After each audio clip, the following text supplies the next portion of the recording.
Welcome back to our channel. We hope you appreciated last week's video and learned more about the issue at hand. This week, we will focus on a more specific aspect of discrimination against immigrants.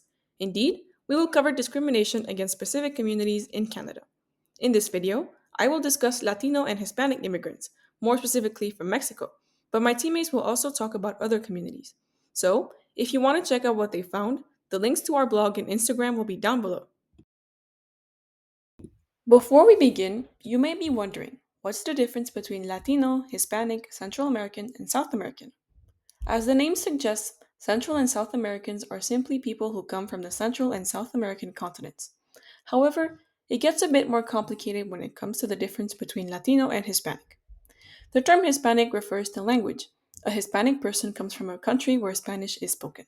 The term Latino, on the other hand, refers to anyone who comes from a country where Romance languages are used and only applies to the Americas. That would be anyone from South and Central America, the Caribbean, and Mexico. This term does not refer to people from Spain, but they are still Hispanic. Similarly, Brazilians are not Hispanic, but they are considered Latino, as they are from South America. Now that you understand the difference between those terms, let's look at the Latino community in Canada in the past and the present. The community in Canada was not very widespread up until the early 1970s, during which almost 70,000 Latino immigrants arrived in the country. It was during this time that Canada's immigration policies were much more relaxed, which certainly contributed to this increase. Many of these immigrants were from Argentina, Ecuador, and Chile, but people from other countries also arrived later. In the 2000s, the Latino community also experienced significant growth in Canada. For more recent numbers, according to the 2021 census on the Canadian population, there were 354,395 Latino immigrants coming from South America in Canada at that moment. As for Latino immigrants coming from Central America, there was a total of 187,250 living in the country in 2021.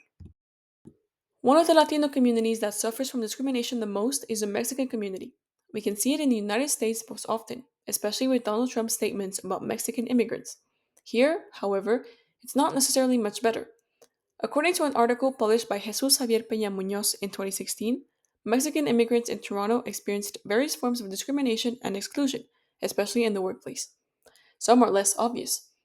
Peña concluded that the Canadian experience operates within a framework of a classification of foreigners that, far from being random and objective, is based on subjective criteria of social power that take into account factors such as place of origin, ethnicity, physical appearance, accent, and fluidity, apparent social class, gender, and age.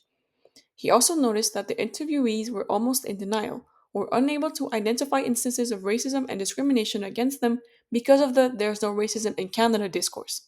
For example, one participant said the following: "As far as I know, none of my friends has faced direct racism that can be expressed in words. I see it more in the case of work, maybe paying you less, letting you work more, or things like that. That does exist, but I don't see that as racism. I see it as a process that sooner or later I'll get through, and I'll start a new stage in which that doesn't affect me as much."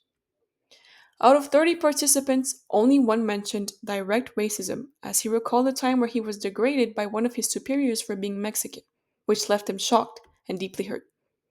The superior did this in front of his coworkers, but no one came to the participant's defense, making him feel like he was excluded.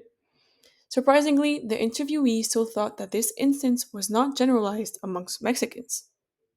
Obviously, any Latino immigrant may experience similar things, and not only in a work context. However, this article provides a quick view into the reality of many Latino immigrants whose skills may be overlooked and whose character may be unfairly associated with the problems in their country of origin. In any case, Latino immigrants have the right to thrive in their new country once they arrive. There should be no barriers based on their origin, nationality, language, etc. We will address language and nationality among other topics very soon, so make sure to check out those videos when they come out. Also, please visit our blog and Instagram account to learn more about this week's topic. Thank you for watching and see you next week.